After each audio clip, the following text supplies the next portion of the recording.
In this video I am going to show the importance of Asia session range and how to build a trading setup from it. I am going to break down several setups during this video, and I am sure that you will understand the concept and you can use it on your trading plan. It will give important insights and offers awesome trades opportunities, I promise. In my observation, the most profitable scenario is fake out of Asia high or Asia low, depending on market situation. For example, in a downtrend we are going to look for a fake out in upside direction, and vice versa. Let's jump into our first setup.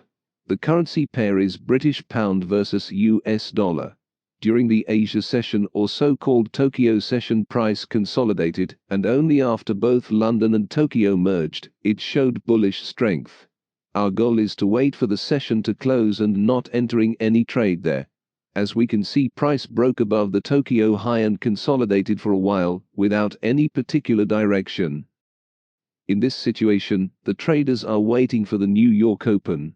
The new volume will have major role in the direction of the market for the rest of the day. I am going to show several scenarios when to enter a trade. We could enter after a fake out during the first hours of London session, or if we miss that entry, we can wait for New York session and enter at breakout. We can target the Tokyo low, and after making the trade risk-free, we can hold it for a greater profit. If you choose to do it, it's recommended to trail the stop loss.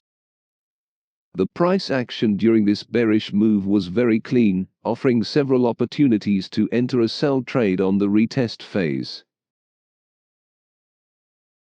The next day, we have a bullish impulse during the Tokyo session, and as we can see, we didn't have any fake out below or above the range. Price developed inside these levels for the rest of the day.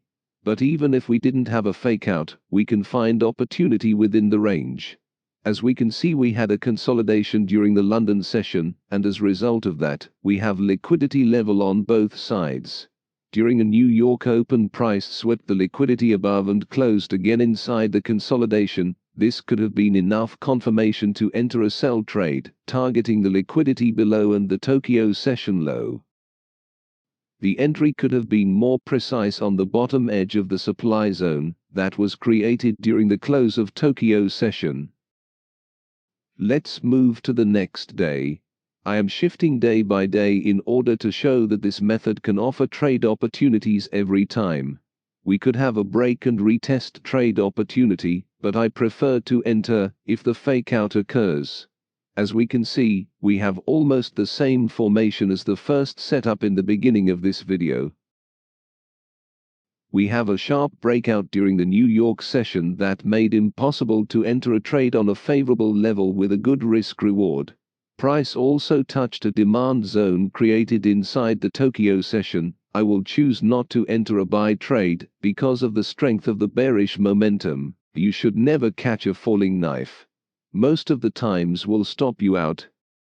Price broke below the Tokyo low and swept the liquidity there. We could enter a buy trade after price closed again inside the range. If we see the bigger picture, we also have a fake out of the previous major low. The target could have been the London high or the last major high that occurred yesterday. As we can see, the market structure is showing a bullish momentum. During the Tokyo session, price consolidated as expected. Then we have a clear breakout. Screenshot this formation and compare it with previous fake out that we encountered during this video. You can notice a big difference between them. This level also correlates with the previous major high, and a lot of stop loss are located above it. As we can see, the bearish pressure was too weak. We can tell that by seeing the red candlestick. They are very short and didn't engulf the green breakout candle.